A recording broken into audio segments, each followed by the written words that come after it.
За тэгэхээр юу яалаа манайхаа манч өчигдөр хийх юм болдохгүй гудамж мэдээлэлд алхачилтэл зогсоо зайгүй пүрүүс болон акватай нүүр туллаа зөрөлцлөө тэгээ бодлоо арай л их Toyota юу гэдэг тийм бодол орж ирсэн. Тэгж бодож явж байхдаа эдгэр зориулаад нэг хөөрхөн бичлэг хийвэл яадаг юм бэ, хүмүүс бас сонирхох болов сонсох болов гэсэн тийм сэтэл бол төрсэн байдгийм аа.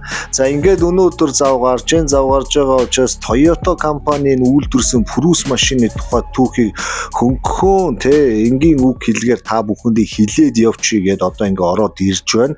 За юу болсон бэ гэхээр ингэсэн байдгийм байна. Ерөнхийдөө цахилгаан машин гэж яриад байгаа. Ийм хибрид машиныг үйлдвэрлэх гэж дэлхий дээр за нэг сүүлийн 140-50 жил бол ноцолдсон юм байна. Янз янзаар үзсэн юм байна. Үзээгүйш үзээд алдаж оноод яваад байсан юм байна. Манайд ямар тэрийг мэдвэш машин гэхээр бензин, дизель юм бодож явсан.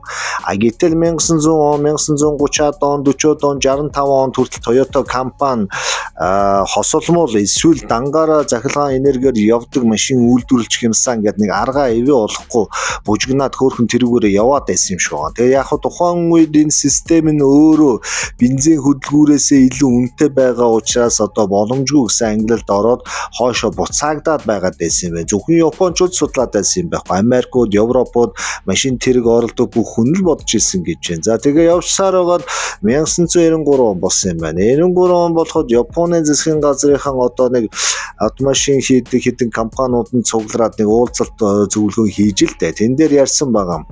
Ерөнхийдөө машины түүхэнд сүүлийн 100 жил Япончууд бидний оруулсан үр нөлөө юу юм бэ? Япон одоо ID гаргасан тийм гоё одоо загвар тийм ололт амжилт юу байна манайхаа ингээд одоо ярилцсан байгаа. Тэнгүүд нэг олигтой байгаагүй юм шиг байна. Тэгэхээр барууны одоо машин компаниуд гой машин хийгээд байна. Ерөнхийдөө машин гэдгийг барууныхаар төсөөлөд байна гэдэг тийм ойлгож авсан учраас Япончууд тэр тусмаа ногоон дэлхийг байгуулах болно гэдэг маш том урай лозунг гаргаад анхны одоо хибрид буюу бензин захилгаан хосолсон одоо энэ машиныг бүтээе гэдэг дэр бүгд санаа нээсэн ба. За ингээд Японд байдаг машины том үйлдвэрүүдийн одоо том инженерүүдийг цуглуулаад дээрээс нь үйлдвэр болгон өөрсдийнхөө одоо инженерүүдийг базаад энэ цахилгаан хөдөлгүүр дээр маш том төслүүдийг бол зоригтойгоор урагшлуулж эхэлж ирсэн байна.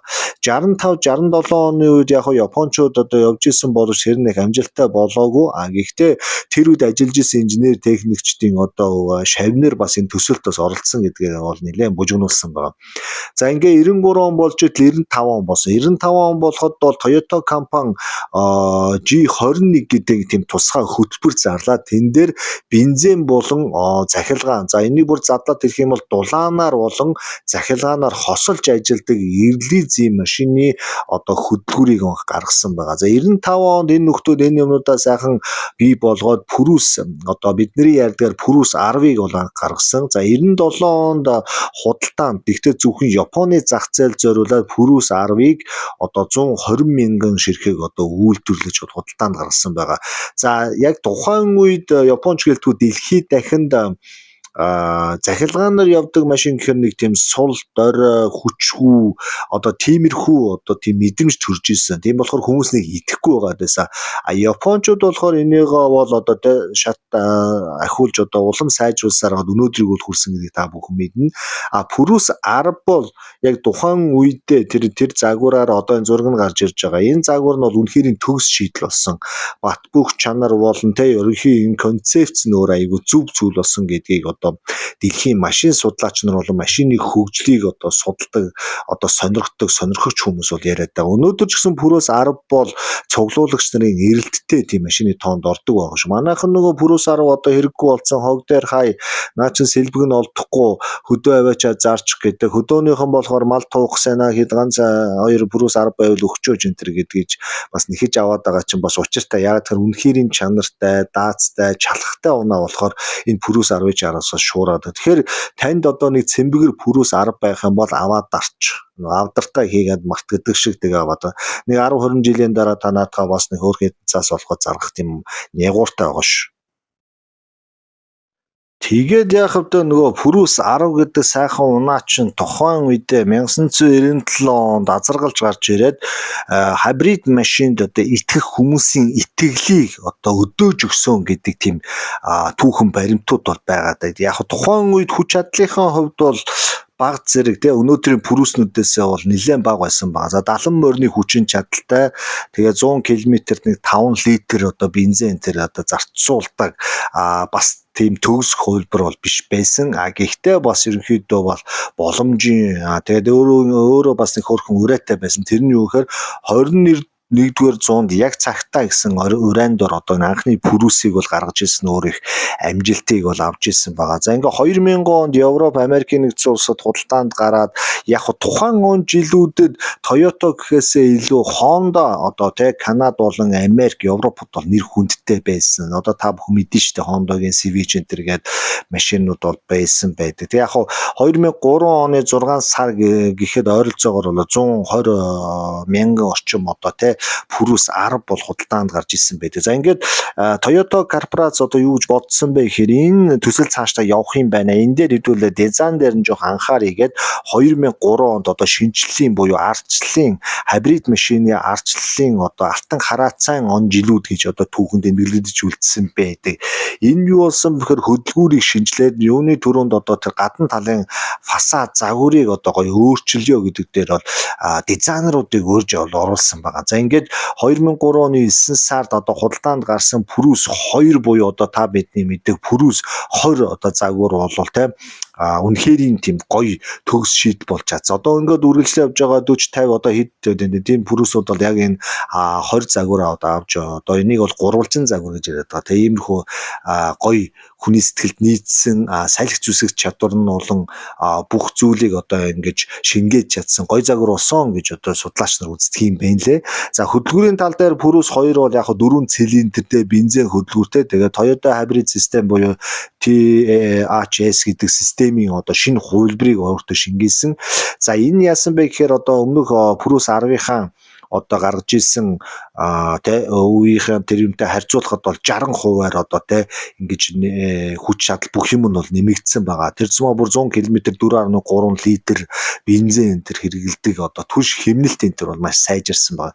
Европын бусад орнууд бол яг энэ үед Purus 10-аас санаа аваад хибрид машиныхан одоо хөгжүүлэлтийг бол нэлээд эрчимжүүлж исэн байгаа. Тэгэхээр яаж ч бодсон дараагийн төвшнийхэн одоо машиныг илүү хурдтай хөгжүүлэхгүй бол олсон амжилтаа алднаа л гэсэн үг болчиход байсан гэсэн.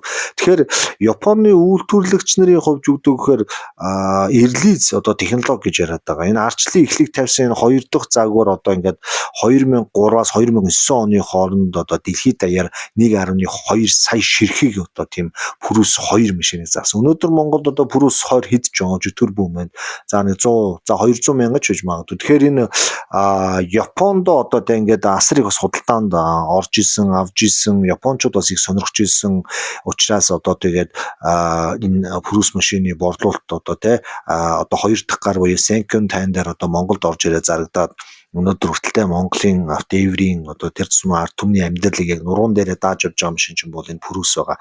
Европод байсан Purus-ууд бол Монгол баг орж ирэхгүй байгаа. Яг Японоос Европт зориулсан одоо юу гэдэм зүүн гарын системтэй зөв өрүүлтэй Purus-нууд бол яг Мерсээр орж ирдэг. Тэгээ орж ирэхээр арай илүү үнэтэй зарагдаад байгаа харагддаг. Тэгээд боломж олцсон ах юм бол трийг нь авал их зүгээр санагддаг. Гүйцэд дөрвөлөх бүн жолоодод явах хэрэгэлт энэ төр хийхэд бол зөв өрүүлтэй машин их гоё байдгаа гэж байгаа. За энэ ч яг хөө. За ингээд үйлдвэрлэгчийн одоо энэ янз янзын тийм ололт амжилтууд дараагийн Purus-нд бол ингэ шингээ явж ирсэн ба 2010 оноос эхлээд одоо энэ хосолмол хөдөлгүүртэй дулааны болон цахилгаан хөдөлгүүртэй Toyota R9 гэдэг одоо тийм бусад загварууд одоо ингэж гарах одоо эдний бэлтгэл ажил бол ингэж явагдаж эхэлж байгаа. Тэгэхээр Toyota компани хибрид системийг ингэж айхтар хөгжүүлээд олон таниулаад бензин хөдөлгүүртэйг өрсөлдүүлж бүр илүүрхэж гаргаж ирж чадсан нь бол үнэхэрийн энэ Япон чанартай холбоотой. Япон хүн нэг юм барьж аваад дуусгах гэсэн бол дуусгадаг. замын донд хаяад байдаг, болоод байдаг, өөрийгөө ингээ яадгүй бүх юм хүчилж потенциалаа шавхчиж ямар нэг үр дүнд хүрдэг. Энэ үр дүн нь одоо та бидний унаад байгаа Prius, Aqua одоо юу гэдэг те Toyota-гийн бүх машинууд байгаамаа гэдгийг одоо та бүхэн ойлгож байгаа. За дараагийнх чинь юу байдаг гэлээ?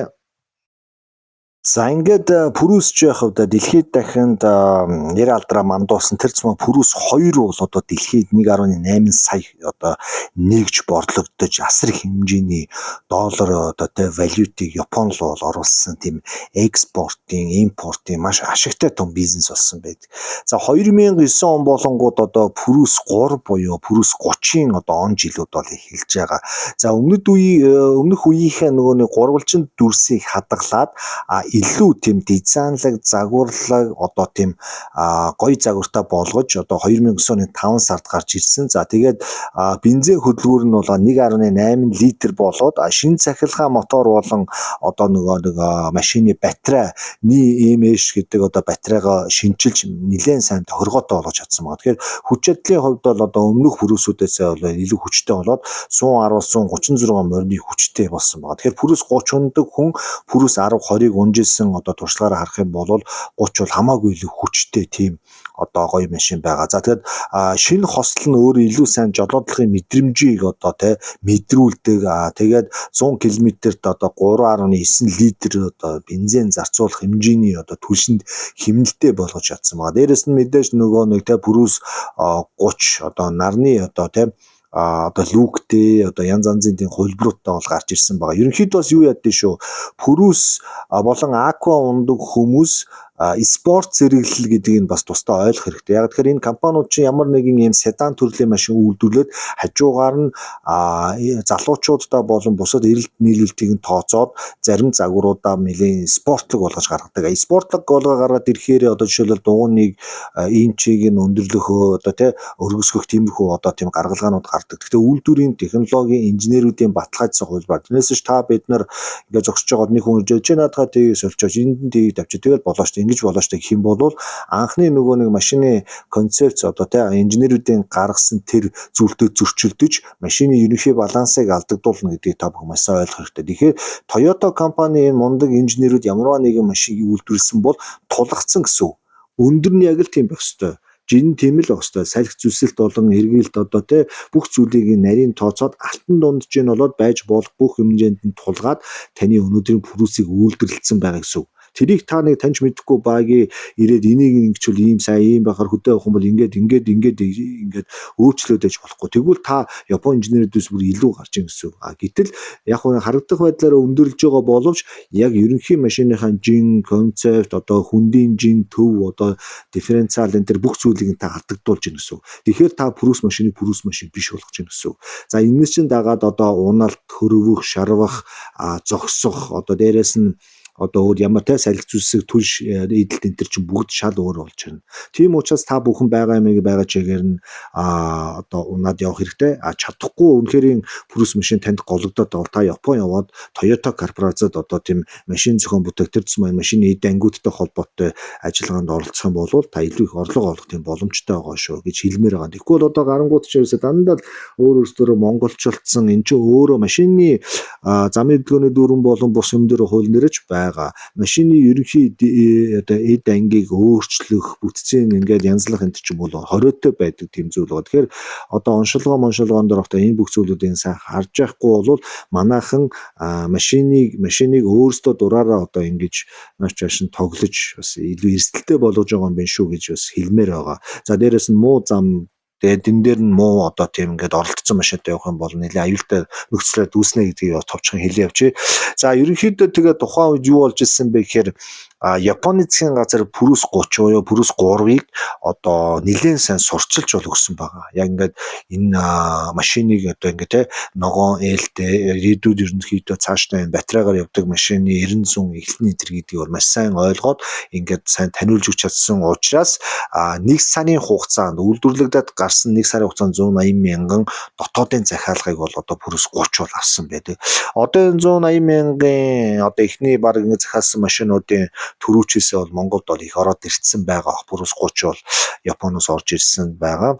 За ингээд байж тал 2012 онд одоо Purus компани болж байна. Одоо Toyota компани Purus загварынхаа хоёр өөр шинэ хувилбарыг бол одоо ингэж танилцуулж ирсэн байна. За гэр бүлийн болон таксинд зориулаад одоо Purus Plus буюу team одоо машиныг бол анх гаргасан. За тэгээд нөгөө нэг NiMH гэдэг одоо нөгөө нэг батарей зайгаа литий-ионоор одоо ингэ сольсон байгаа. Литий-ион бол одоо өнөөдөр дэлхийд хамгийн сайн одоо зай хураагур батарей гэдэг албан ёсны нэгдүгээрт явдаг. Тэгээд энэ машины одоо энэ батарейны маш хүчтэй энэ юугаар ингэж энэ хоёр хосолсноор өөрөө бараг төгс хувилбар болсон гэж үзэж байгаа.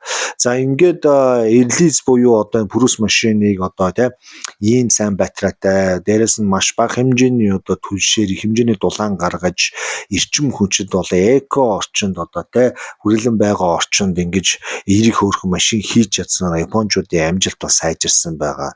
За яг ингээд цахилгаан горимд одоо ингээд ажиллаулаад явж байгаа Purus 30 гэдэг машин бол 85 км хүртэл одоо хурдыг бол авч чаддаг нь бол үнэхээр гайхуулсан байдаг. За ингээд байж идэл 2016 он бол мөн үү. За ингээд энэ үед одоо V4-ийн эрэлт гэдэг одоо нэрээр бол Purus-ийн түүхэнд бол үтсэн байгаа. Purus 4 буюу Purus 40-тэй болоод ирэхээр Toyota одоо шинэ архитектур загварыг бол одоо өөрсдийнхөө машиндаа бол одоо шингээж өгч байгаа. За одоо ингээд Tenga гэж одоо нэрлээд байгаа хурдны хайрцгийн одоо салхин термийг одоо термикт одоо жоохон жижиг сажиг соггууд байсан. Тэрийг бол маш сайн одоо төгс өөрчил шинжилж чадаад одоо Purus 4-ийг одоо 40-ыг гаргаж ирсэн. За өмнөх загвараас арай бага зэрэг хүчин чадалтай. Гэхдээ яг хуу 122 морины хүчтэйгээр бол одоо ерөнхий хязгаарыг нь бол хийгээд Purus 4-ийг бол гаргасан байдаг. За тэгээд дулааны хөдөлгөөнийхөө одоо бензин хөдөлгүүрийнхээ үр ашиг 40% одоо үр ашигтайгаар Purus буюу 4-р Purus бол амжилттай хэрэглүүлсэн. За энэ юуг харуулж байна гэхээр 100 км-д 3.3 литр одоо бензин хэрэглэх тийм одоо болгож ясан. Тэгэхээр хөгжих тусмаа Purus-ийн хэрэглээ маш багасаад ирж байгаа. Тэгэхээр 3.3 гэдэг бол үнэхээр гайхалтай маш бага тоо. Энэ бол эко дээрээс нь одоо нэг яндангаас гарч байгаа одоо нүүрс төрөгчийн энэ бүх зүйлийг ингээд тооцоод үзэхээр яа харахгүй Purus одоо бол үнэхээр бүх хибрид машинуудынхаа хамгийн нэгдүгürt болж гисэн явж байдаг. За тэгээ нөгөө загварын хувьд гурвалжин дүрсээ үргэлж одоо ингээд хэвээр хадгалаад тэгээд мөн чанарыг нь алдагдуулахгүй ингээд аваа явж. Тэгэхээр одоо өнөөдөр бид нэр Purus-т бас ягаад дуртай байгаа гэхээр Purus-ийн бага эдэлтээс гадна тэр гарын айдаах тэр одоо техникийн үзүүлэлтүүд мөн энэ гурвалжин одоо энэ дизайн өөрөө таны Азааг одоо хөдөлгөж та Purus-т өөрөө ирэхгүй сэтгэл алдж байгаа чинь бас ийм учиртай байгаа ш. Тэгэхээр энэ дизайнерууд өнгөний сонголт, загварын сонголт гэдэг бол автомашин худалдаачдын бас үнэхээр бас анхаарах ёстой сэдв. Тэрнээс хүч чадалтай машин байгаа загвар мото бас хүн авахгүй. Загвар сайтай байгаад сулхан машин байвал бас хүн авахгүй. Тэгэхээр энэ алтан дунджийг олж авна гэдэг бол үнэхээр бас гоё байгаа. За ингээд ерөнхийдөө Purus 40 буюу одоо энэ 135 км бас цагийн хурдтай тийм цахилгаан гаргах чадвартай моторыг бас үнэхээр сайн хослуулж ажиллуулж чадсан. За тэгээ өнөөдөр дэлхийд даяар ерөнхийдөө ийм хибрид чиглэлийн одоо 33 одоо ийм эрлиз загварын машиныг бол одоо Toyota компани бол гаргаж байгаа гэж үздэг. Тэгээд хойд Америк болон Япон энэ Toyota одоо ингээд цахилгаан машин гэхэл Toyota гэдэг болчиход байгаа. Хүмүүс энэ Япон инженер дээрээс нь Lithium гэдэг одоо тусгай батарейтай ингээд хамтарч ажиллаж байгаа энэ хоёр энэ чанартай зүйл ингээд нэгдээд ирэхээр энэ Purus гэдэг одоо машин бий болж байгаамаа гэдгийг бол хүн болгон харж байгаа. Тэгээд өнөөдөр одоо 33 одоо төрлийн ийм хибрид машиныг дэлхийн 90 оронд одоо Япончууд одоо худалдаалж одоо 5 онцаас бол тоншоод байж байдаг. За ашиг гэдгийг бол үнэхээр хэмжээгээр бол хийж байгаа. Тэр зумаа одоо Европод зориулаад тэр зумаа Францад одоо өөрсдөө үйлдвэрийг нээгээд яг одоо Европод бол Aqua гэдэг одоо машин байхгүй. Энэ Yaris гэдэг одоо тийм машинууд нь бол борлуулалт бол маш сайтай байгаа. Инхээр юу яах юм бэ? Purus-ыг ярьж байгаад Aqua руу орох юм бол болохгүй маань. Тэгэхээр би дараагийн 2 дахь бичлэгээрээ Aqua-гаар яг дагнаж ярив. Одоо яг Purus-ээрээ ингээд яриад одоо Purus-ийн он жилүүдийг бол яриад явчихсан. Тэрэн дээр юм шиг байна.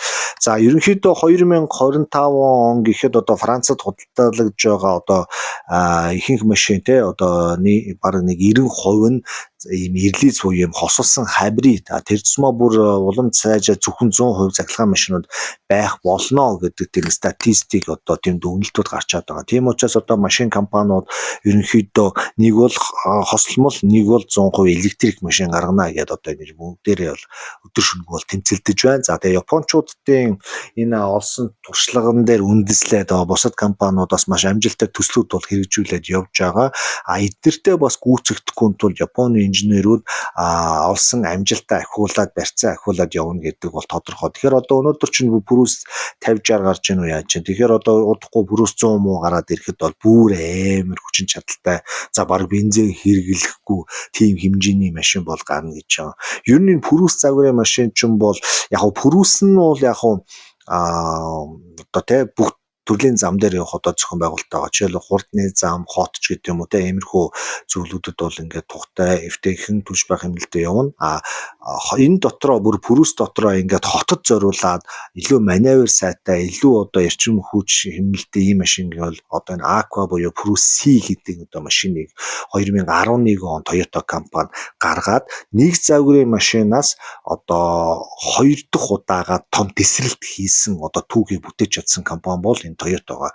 Purus-ыг 10-ыг гаргаад 20-ыг гаргаад тесрэлт хийж исэн бол Purus C буюу одоо энэ жижигхэн бүхсгүй Aqua гаргаснараа бол ахиад том тесрэлтийг бол тесрэлтэн доторх тесрэлт гэдэг зүйлийг бий болгож дэлхийн түүхэнд одоо тэрцэн автомашины түүхэнд бол амар том тесрэлт хийж асар олон мянган борлуулалт хийж одоо явсан тийм түүх байгаа. Энийг би тусна яг өөр бичлэг болгож оруулал Aqua-той хүмүүс бол аз гадна баярлах байхаа гэж бол ойлгож байгаа.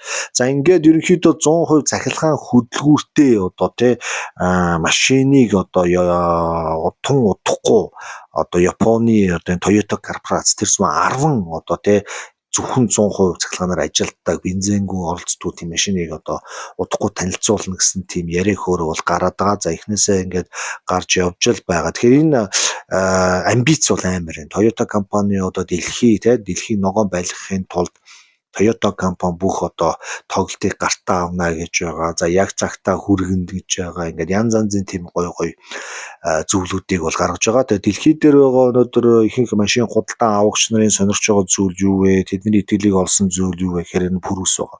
Purus гэдэг машин л одоо энэ электрик машин ямар хэрэгтэй вэ? Ямар чадaltaй вэ? Ямар найдвар төвлөл ажиллагаатай вэ гэдгийг одоо өөрийнхөө алдан онотойгоо ингэж баталж харуулж өнөөдрийн зэрэгт хүрсэн. За тэгээд Европ болон дэлхий дээр одоо машин сонирхдаг судалдаг хүмүүс өнөөдөр Purus 10, 20, 30, 40, 41 одоо юу гэдэг те бүх загваруудыг одоо ингээд цуглуулдаг тийм цуглуулагч нар хүртэл бий болчихсон. За тэр цэмо бүр цэмбэгрийн эдэлсэн 10, 20 одоо Purus-уд бол одоо ингээд алчиг үнд орно гэдэг тийм юунд орцсон байгаа. Тэгэхээр та бүхэн цэмбэгэр 20, 10 байх юм бол аваад хадгалах ч юм уу те ингээд цуглуулсан байхад ирээдүйд үнцэнтэй шүү гэдгийг бас хэлээд байгаа. За ерөнхийдөө өнөөдөр Purus гэдэг машины ерөнхий ойлголтыг та бүхэнд ярьж өглөө. Тэгээ цаашдаа ухаад уудлаад ярих юм бол асар их хэмжээний бас цаг авсан тийм яриа хөөр болох байх. Тэгээд ямар ч байсан Улаанбаатар хотын гудамжаар 5 алхахад 10-аас 15 нэгж Purus Aqua машинуудтай улаан халз тааралдаж наануу цаануу бас зөрөлдөж байна. За тэгээ би өөрөө ч бас нэг урган бас нэг Purus маягийн те Purus C буюу Aqua гэдэг машиныг унж байгаа учраас аюус таата байна. Тэгээ ийм машин ярих ч бас өөрөө бас гоё сонирхолтой байна. Тэгээд ихэнх үзэг сонсогч нар манаас дандаа Purus-тэй Purus машин дотор баг өссөн хүмүүс байгаа байх. Тэгэхээр одоо ингээд дараагийн бичлэгээр та бүхэндээ Purus C буюу Aqua-г одоо нэлээд тултал ярьж өгнө. Та бүхэн орж гараад ойрхон байж байгаарай.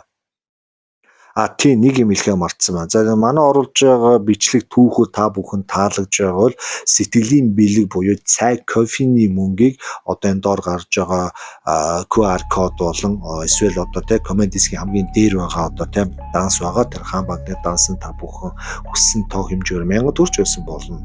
5000 ч байсан болно. Хэд ч байсан өөрсдийнхөө боломж болцоогоо шилжүүлэх юм бол цаашдаа уран бүтээлээ хийхэд асар том гоё дэмжлэг болдог. Тийм бодит дэмжлэг шүү те. Гоё байлаа, тийм байлаа гэхээсээ л үнэхээр юм ингээ бодит дэмжлэг болдог байгаа шүү. За ингээд өнөөдрийн оруулсан гоё түүх маань та бүхэн таалагдсан гэж найдаж байна. Тэгээд орж гараад ойрхон байгаарай. Тун удахгүй дараагийн гоё түүх орж ирж байна.